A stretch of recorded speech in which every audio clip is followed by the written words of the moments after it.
নাও ঠাকুমা, বাজার এনেছি, তাড়াতাড়ি খেতে দাও। দেরি হলে হরি কাকা আবার দু কথা শুনিয়ে দেবে। তারপরেও আজ আবার হাটের দিন, দোকানে কত কত বেচা কেনা। তুই স্নান সেরে আয়, আমি খাবার বাড়ছি। এই তো হয়েই এসেছে। আজ কি রেঁধেছ ঠাকুমা? প্রিয় আলু ভাজি আর গরম ভাত। বাহ, কিন্তু তুমি কি খাবে? তুমি তো শুকনো আলু ভাজি একদম খেতে পারো না। রোজ রোজ তো আর আলু ভাজি হয় না, বাজারে আলুর কত দাম। দুটো একটা করে আলু জমিয়ে আজ ভাজি করেছি। তুই আগে খেয়ে নে, আমি না হয় শুকনো মরিচ পুড়িয়ে ভাতে পানি ঢেলে পান্তা করে খাবো। আমায় নিয়েও তো ভাবিস না তো। যা যা, তোর দেরি হয়ে যাবে যে। কি খবর টগর, কেমন আছো? এই তো কাকা, কেটে যাচ্ছে। বাহ, আজ তো অনেক মাছ পেয়েছেন। আপনার পুকুরের মাছগুলো তো বেশ বড় হয়েছে দেখছি। তা হবে না কেন বলো তো? মাছকে দুবেলা খাওয়াচ্ছি, যত্ন নিচ্ছি। বড় না হলে তো আর আমাদের সংসার চলবে না। তা বেশ, আমি করে বাড়ি যাই, ঠাকুমা অপেক্ষা করছে, আবার দোকানে যেতে হবে। তা লোকের দোকানে আর কতদিন শ্রম দিবি রে? এবার নিজেই কিছু একটা কর। কি করব কাকা, না আছে জমি জমা, না আছে পয়সা করি। দোকান থেকে মহাজন যা দেয় তাতে আমার আর ঠাকুমার চলে যায়। আমি যাই কাকা। টগর, এই মাছটা নিয়ে যা রে, তোর ঠাকুমাকে সাথে নিয়ে খাস। এককালে মাসিমা আমাদের সকলের জন্য কত করেছে, আজ আমরা তার জন্য কিছুই করতে পারলাম না। নিয়ে যা।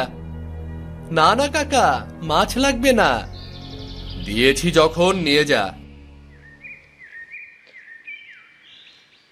আর কোনো দরকার লাগলে একদম জানাতে লজ্জা করবি না আমাকে। ঠিক আছে কাকা। টগর মাছ নিয়ে এসে দেখে দাওয়ায় খাবার আগলে ঠাকুমা বসে আছে। কি রে, করতে গিয়ে আবার মাছ নিয়ে ফিরলি? বাহ, মাছটা তো বেশ টাটকা, এখনো নড়ছে। দেখো না ঠাকুমা, ভুলু কাকা মাছ ধরেছিল, জোর করে একটা ধরিয়ে দিল। তুমি মাছটা রাতে জমিয়ে রেধো, রাতে এসে মজা করে খাবো। ঠিক আছে, এখন ভাতগুলো খেয়ে নে দেখি। আমি বরং মাছটা কেটে কুটে রেখে দিই। এই নাও। খাওয়া শেষ করে টগর এলো মাছের বাজারে। হরি কাকা মাছ সাজিয়ে বসে আছে। এই তোর আসার সময় হলো টগর, কত করে তোকে বলি হাটের দিন একদম দেরি করবি না, তা তো আমার কথা তোর কানেই যায় না। এই তো এলাম কাকা, সবে হাট বসতে শুরু করেছে। বাহ, কত মাছ এসেছে, এত বড় বড় ইলিশ মাছ। বর্ষার ইলিশ তো বড় হবেই রে পাগলা। এই হাটের সবচেয়ে বড় ইলিশ আজ আমার দোকানে। দেখিস আজ খুব ভিড় হবে রে। এখন বস চুপটি করে, মন দিয়ে সব দিক খেয়াল রাখবি, কেমন? ঠিক আছে কাকা।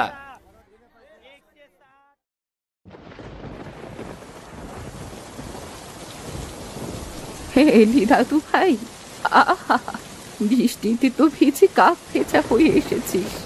তাড়াতাড়ি কাপড় বদলে মাথাটা মুছে নে, শরীর খারাপ করবে না হতে।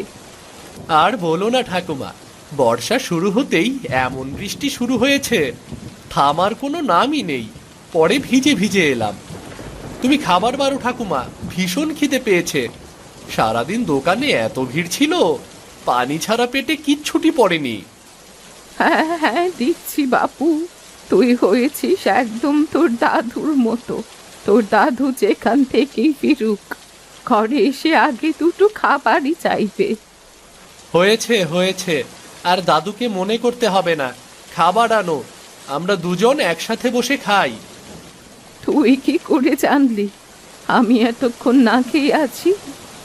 সেই ছোটবেলা থেকেই দেখছি, আমি না খেলে তুমিও খাও না। যাও যাও, আমি সব জানি। টগর ও ঠাকুমা একসাথে খাবার খেতে বসলো। অনেকদিন পর আজ ওদের পাতে মাছ পড়েছে।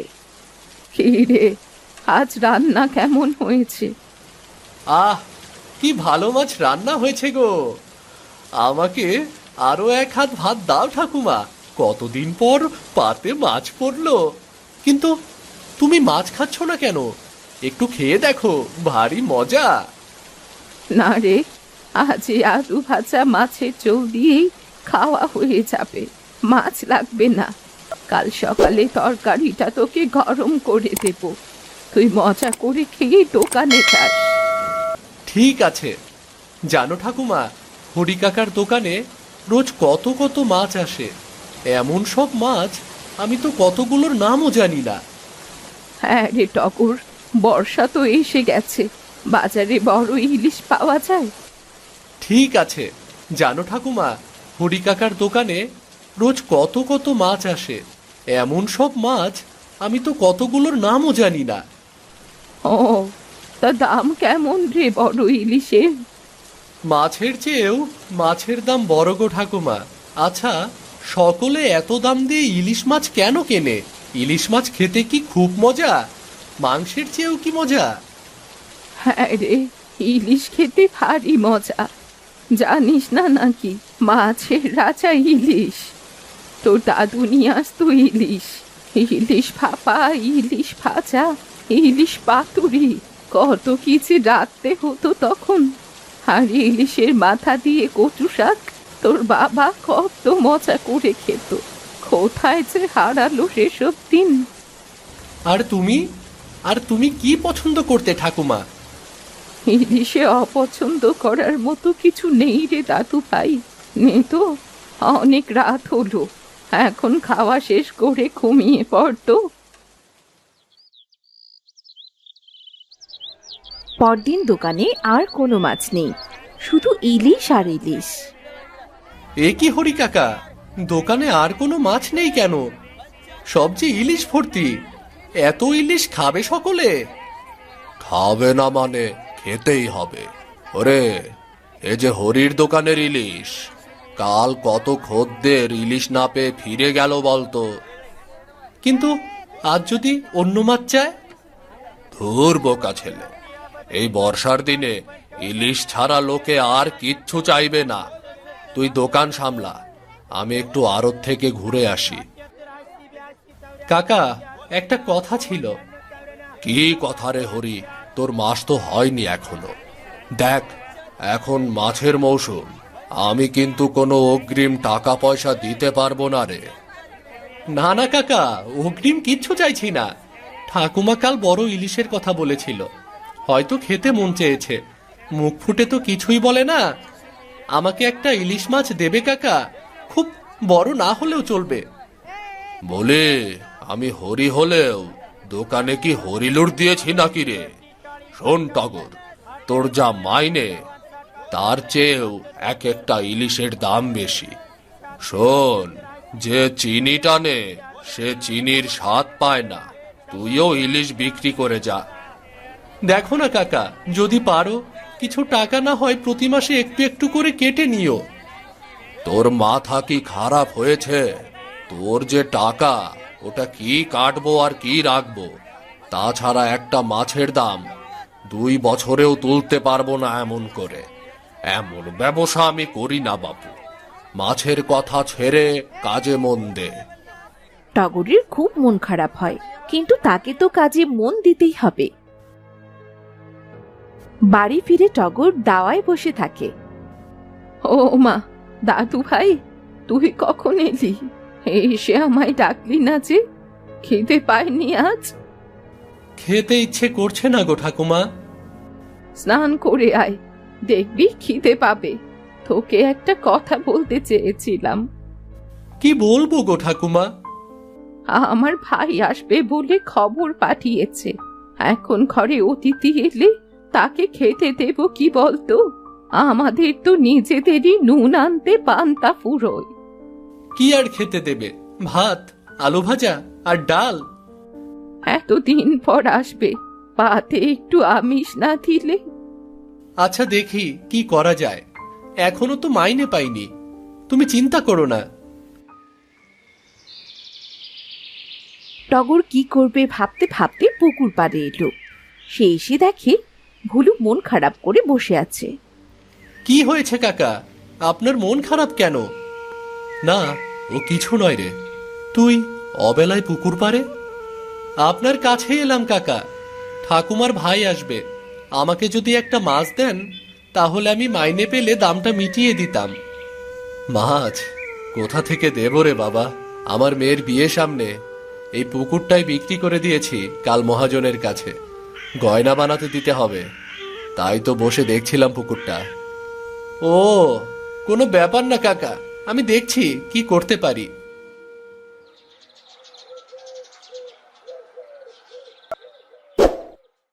মাছের চিন্তায় সেদিন টগরের ঘুম হলো না। সে সকালে বাজারের থলে হাতে ঘরে এলো।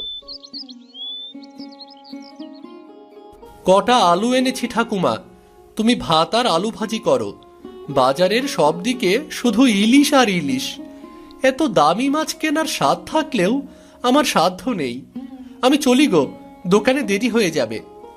দুটো মুখে তো দিয়ে যা। না গো ঠাকুমা, আমি দুপুরে খেতে আসবো, দাদু ভাইয়ের সাথে দেখাও হয়ে যাবে। ওদিকে ঠাকুমার ভাই এলো এক মস্ত বড় ইলিশ হাতে নিয়ে। খোকে দে, খোকে দে। ভাই এসেছিস, আয় আয় বস। কতদিন পর তোকে দেখলাম বলতো, এতদিন আসিসনি কেন? তুমিও তো যাও না দিদি, মা বাবা নেই, কিন্তু আমি তো আছি। বাড়িতে গেলে কি তোমার কোনো অযত্ন হতো বলো? না রে ভাই, আসলে টগরটা দোকানে যায়, ও রান্না বান্না বাড়ির দেখাশোনা করে আর সময় হয় না রে। তুই বস তো। সে বুঝবো, তবে তুমি এই ইলিশটা জমিয়ে রাধো তো দিদি। কতদিন তোমার হাতের ইলিশ খাইনি আমি। মনে আছে দিদি, আগে আমরা মজা করে ইলিশ ভাপা আর আলু ভাজা দিয়ে ভাত খেতাম। সেই দিন কি আর ভোলা যায় রে ভাই? তুই অপেক্ষা কর, আমি এক্ষুনি ইলিশ ভাপিয়ে আনছি। ঠাকুমা খুব মন দিয়ে রান্না করে। টগরও বাড়িতে আসে। দাদু ভাই, কেমন আছো? এখন আর থাকা, তা তোর সব খবর ভালো তো? এই তো চলছে। সব গল্প পরে হবে, আগে এসো তো। গরম ভাত, আলু ভাজা আর ইলিশ খাও সকলে। তুইও বস না দিদি, ছোটবেলার মতো একসাথে আলু ভাজা আর ইলিশ খাই। ছোটবেলাকে ফেরাবো বলেই তো ইলিশ নিয়ে এলাম। ঠাকুমা আলু ভাজি পছন্দ করে। হ্যাঁ রে টগর, আগে তো প্রতিদিন দিদির জন্য আলু ভাজি করত। আলু ভাজি ছাড়া অন্য কিছুই খেত না। কিন্তু ঠাকুমা যে বলে আলু ভাজি শুকনো, খেতে ইচ্ছে করে না। তার মানে সবটুকু আলু ভাজি আমাকে খাওয়াবে বলেই বলে না কিছু। হয়েছে হয়েছে, তোকে আর মানে খুঁজতে হবে না। বাহ, ইলিশের কি ঘ্রাণ! আহ, আলু ভাজি আর ইলিশ খেতে এত মজা! কতদিন পর তৃপ্তি করে খেলাম। দাদু, তুমি থাকো, আমি দোকানে যাই, নয়তো হরি কাকা রাগ করবে। এখনই চলে যাবি? একটু জিরিয়ে নে। না গো ঠাকুমা, তুমি তো হরি কাকাকে জানো না। তোর আর অন্যের দোকানে কাজ করতে হবে না টগর। তোর ঠাকুমার সম্পত্তির এই টাকাগুলো আমি তোর জন্য এনেছি। তুই একটা মুদি দোকান দিয়ে ব্যবসা কর। তোর জীবন তো পড়ে আছে, এভাবে আর কতদিন চলবে? কিন্তু ভাই, আমার সব তো আমি তোকেই দিয়েছি।